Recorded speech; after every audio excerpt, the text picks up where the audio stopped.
a good amount of starters will get some play time. I'll finalize that list tonight after practice once I get like kind of the overall health of all the positions where we're at. But a lot of the guys who sat out for Miami will get an opportunity to get some work in for this week, all obviously different amount. All right, there you go. The words everyone was waiting to hear from head coach Dan Quinn. Starters. We don't know who, but starters that missed out on the first preseason game against the Miami Dolphins will play this Saturday against the Detroit Lions. Welcome into Game Night. I am your host, Jake Rahm, here solo in the OBS studio here at DC News Now station, and we're jumping right into things here with the Washington Commanders. You heard it from Dan Quinn right there. Starters are going to start. A lot of people questioning whether or not starters should play, shouldn't play. Is Jaden Daniels going to play? He didn't specify on that yet. He said it's going to matter at the time of this recording, that is. He might already have it out by the time you see this air at 11 p.m. tonight. However, depending on the amount of starters that could play, and I'm assuming that's going to come down to offensive linemen, it's going to come down to some other factors and whatnot. We'll possibly see Jaden Daniels in preseason game 2. But majority of the starters that missed out on playing in week 1, like a Terry McLaurin, or not going to speculate, Deron Payne, guys like that missed the first week of preseason, that sat out in that game, will have a chance to play a couple snaps, a drive, 2 drives, a whole half. We'll find out when Saturday comes how much more they're going to play. But Dan Quinn kind of tipping his cap a little bit already, talking about the starters playing this weekend, which I think a lot of people are excited to see. On the other hand, though, the risk of doing such a thing is because of these injuries piling up with the Washington Commanders. You had guys like Nick Allegretti returning to the practice field, but is he going to be ready to play this weekend? Probably not. Johnny Newton is a big one with that pec issue, and of course, Jordan McGee. This is from practice footage, I believe was yesterday. Jordan McGee just doing some stuff off to the side, not practicing. A handful of Washington Commanders in and out of practice during camp.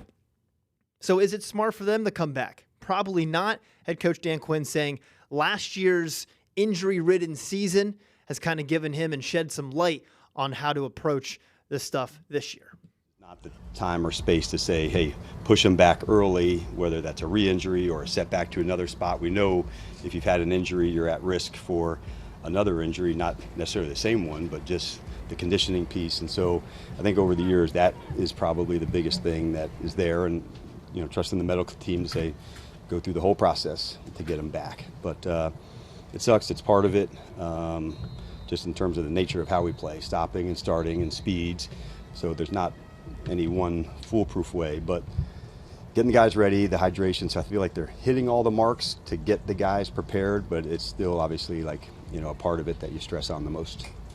And of course, it's going to be something you stress about when it comes to this team, especially what happened last season, especially with a guy like Jaden Daniels and speculating whether or not he's going to play or not. And at the time of this recording, we do not know if Jaden Daniels is going to play in this preseason game week 2, but it's something to monitor with the fact that historically, with how this team was last year and how Jaden Daniels was, of course, you're going to kind of pump the brakes a little bit before deciding whether or not you're going to put your franchise quarterback, maybe some of your top linemen, your top receivers out there for a preseason game. One thing's for sure, I'm on the side that we need to see these guys out on the practice field, or should I say out on a football field doing some competitive football before the regular season comes around. Whether that's preseason game 2 or preseason game 3, we'll find out sooner or later. All right, moving on here a little bit. We're still talking the preseason game coming up. We're talking a little more specifics here with certain players.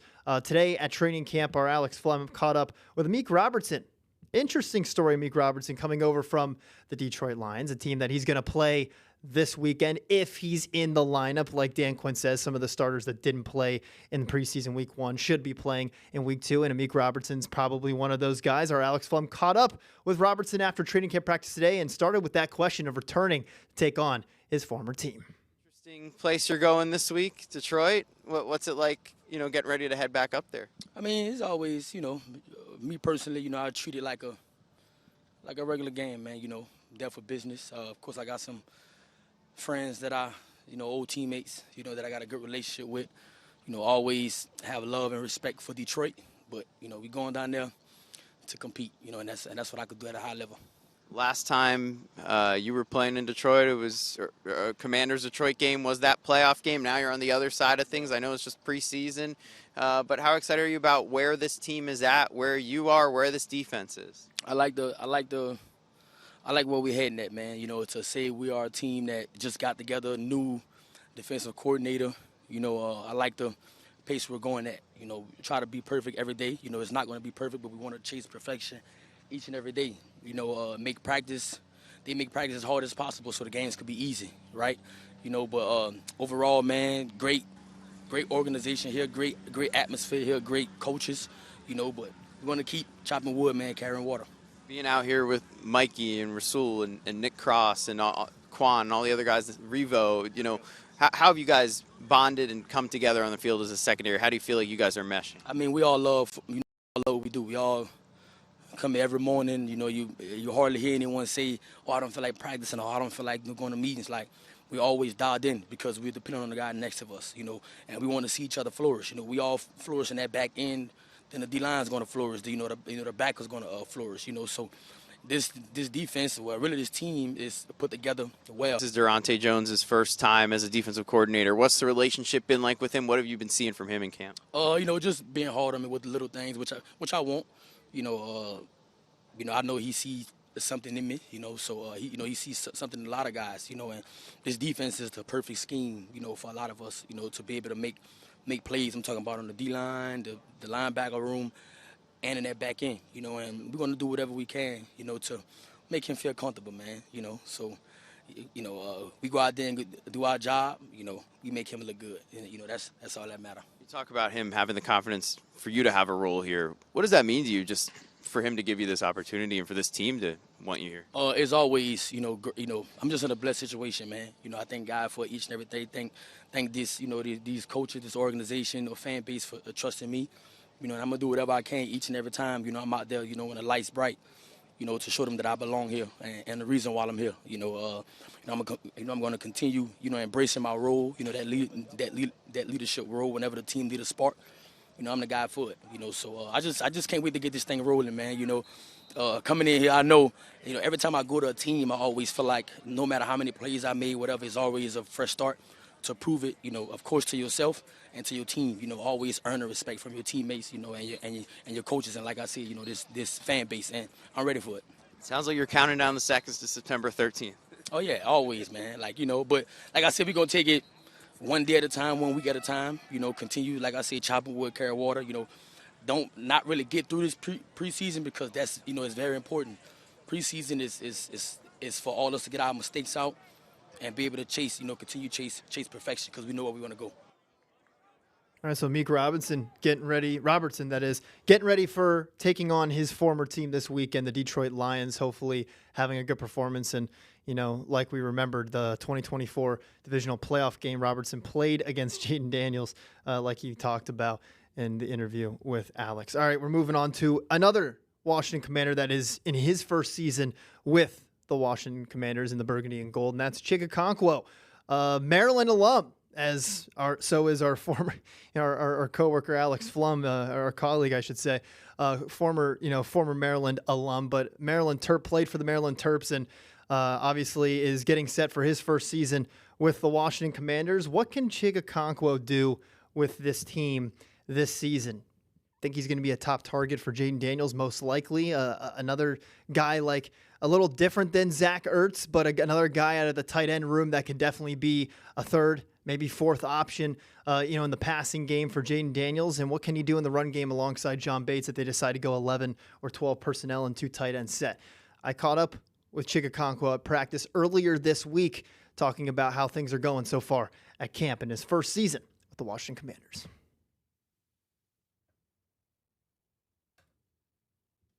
Room. You coming in here, and we've talked to you a bunch of times about like what you bring to this team, but how have you seen it kind of come to fruition of, during training camp so far, of what you can bring and what the possibilities are with you in this offense and of course with Jaden? Oh yeah, we just seen it, through the explosive plays. I feel like my play style though, my true play style hasn't really been able to, be shown because we're not going fully tackle, fully to the ground. I believe I become the best player I am when we're in a live game setting. But other than that, man, it's just showing the explosiveness and the explosive plays in the pass game and, it's great now with Terry and Steph. Like, they just, keep it open for me. And you get John Bates back today in that tight end room. How great is it to see him out here? Obviously, we know what he can do. We've seen him in a Commander's uniform in the past, but you being his teammate and you guys being a tight-knit group, just how excited are you to see Bates back in that tight end room, back out here at practice? I'm super excited, man, for him to come back and, block the hell out of some fools. We're just really excited. Me and him are really close, ever since I came in. So finally getting to do our, live reps together has been awesome, and it's definitely going to grow. Jaden's talked about how the growth of this offense through camp with David Blau's offense, and I know this is your first year here, so it's also your first year with David Blau's offense. How has it kind of gone, mini camp and now into training camp? How have you guys grown in Blau's offense, knowing that it is a work in progress and you guys are, trying to maximize what you can do in that offense? Every day really is just about, the reps, really. Seeing where we are from the spring up until now, there's nothing different about the book, but it's a lot different with how we run the plays. We fully understand the plays now. Certain plays, like certain details on certain plays that we didn't, hit in the spring or hit at the beginning of camp. It's like now when that play gets called, there's no longer having to think about it. Now it's just we get the play and now we go. We know what we're doing. We know where we're attacking in the defense, and we know what we're trying to get, and we know what we should react to if we see something that we don't like. And that's really the difference from then to now, is just being able to play a lot faster. And we've talked to you before about being a former Terp alum, and being back in this area. But how have you seen the fan base come out here and embrace you, being a guy that's played in this area, but embrace you now being a part of the Burgundy and Gold? Man, it's been awesome, man.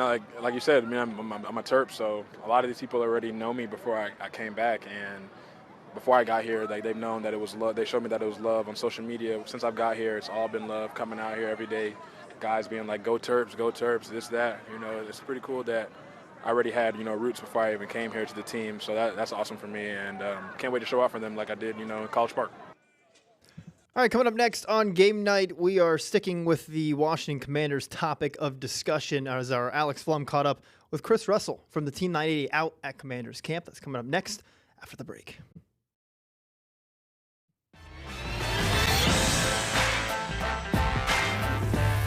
Welcome back into Game Night. That is Jake Rom here in the OBS studio. It's been a long week, guys, out of training camp, but I wasn't out there today. Our Alex Flum keeping things down there in Ashburn, Virginia at the team facilities. He spoke with Chris Russell from the Team 980. Here's their conversation. We're getting ready for the Lions preseason game, and the big talk is who's going to play. I know you guys have all been talking about it.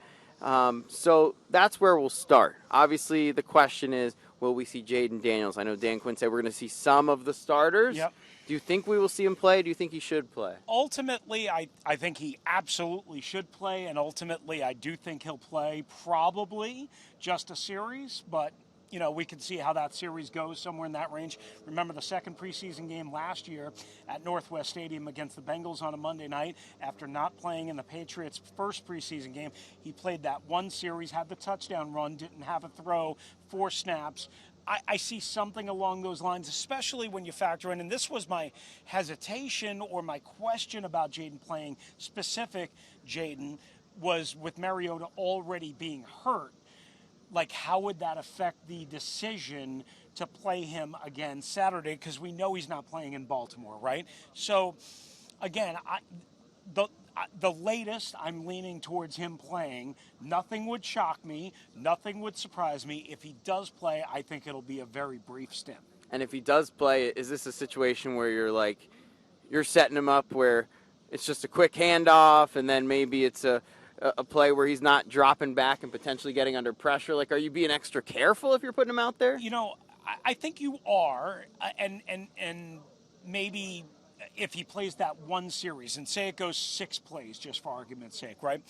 And then they ultimately have to punt. I think you'll probably see 4 handoffs, 4 times running the ball.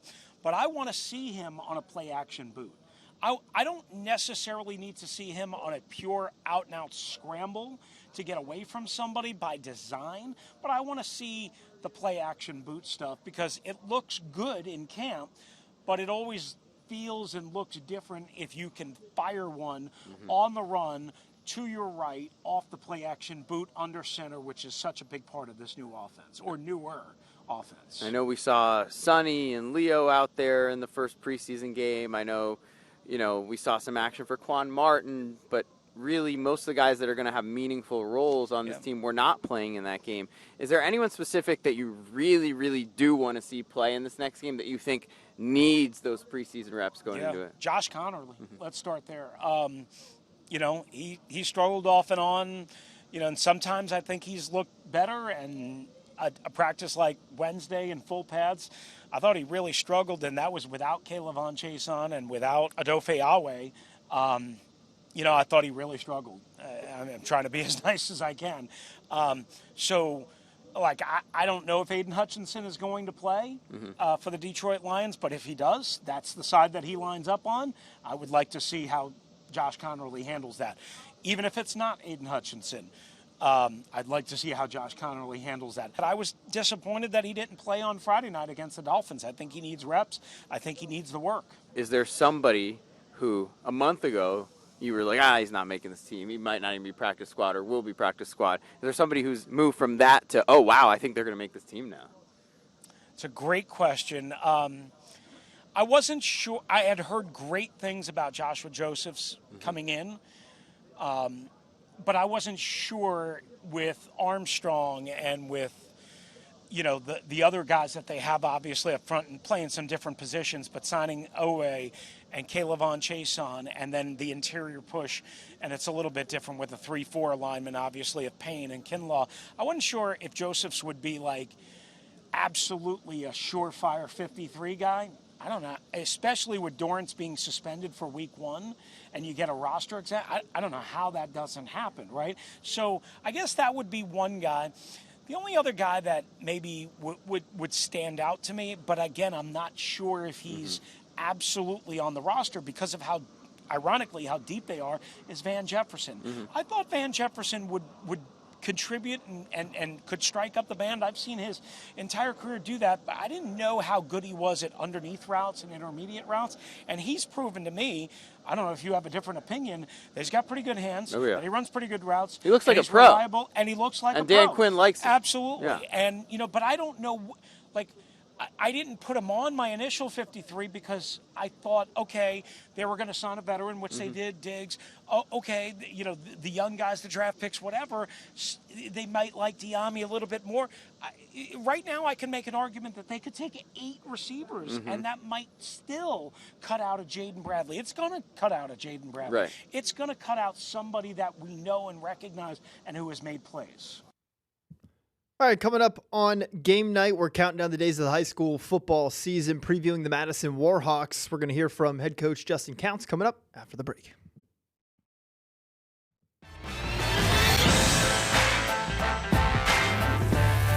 Welcome back into game night. Jake Rom here in the OBS studio. We're counting down the days of the high school football season. We're about 8 days away from the start of the high school football season in Virginia, parts of Maryland, and parts of D.C., but mostly in Northern Virginia. We're previewing one of our top public schools, not just in Northern Virginia, but always typically flirting around the top 10 as well in our overall DC News Now game night rankings, and that's the Madison Warhawks. The Warhawks have been one of the top teams in Virginia for the past 6 years, winning 6 straight region titles, 6D region titles, making it to multiple state championship games, falling short in those state championship games. But last year had to take a different route to get to their 6th straight region title, and that's 6-4 regular season. Had to go on the road 3 straight games in the playoffs before winning that region title, making it to the state semis before losing a close one to the eventual state champs and Oscar Smith.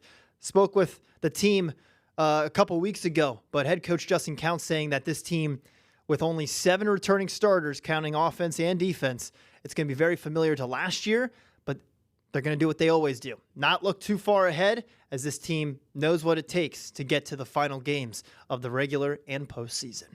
One of the things that I think has helped us be real successful is we're not looking toward winning a district championship or winning a regional championship. We're looking towards being ready to play Stonebridge, August 28th or whatever the date is, and trying to get better every day in practice and kind of focusing on what we have to do individually to be better, so that when we get to that stage of the season, if we continue to put days together and get better each day we step out on the field, at that point we feel like we'll be playing really good football.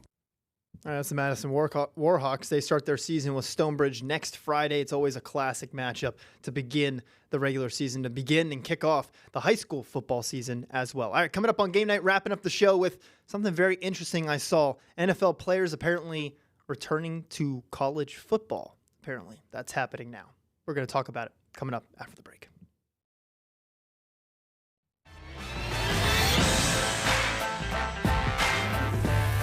Welcome back into Game Night. Jake Rom here in the OBS studio. We're wrapping up the show talking about the NFL as we've been talking about for the majority of this show. But we're talking eligibility kind of mix here when it comes to college football and as well as the NFL. Well, apparently NFL players going back to college. A Louisiana court issuing a temporary restraining order allowing 16 first-year NFL players to return to college football. Guys, I think we're losing the plot here. I mean, what are we doing? Well, this should not happen.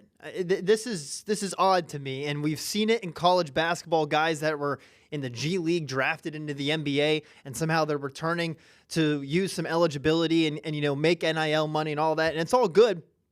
But this right here is where the monster is. This is how the monster has been created. This is exactly what's happening. We do not have a governing body. We do not have something in college football to stop certain things from happening. Transfer portal, whatever it might be. Now we have NFL players that have played preseason games, that have been on teams for the last couple of months, now returning to college football. Who knows what's going to happen? But that's going to do it for this edition of Game Night. As you can tell, I'm ready to be done talking about that conversation. I'm Jake Rom. Have a good night. We'll see you tomorrow.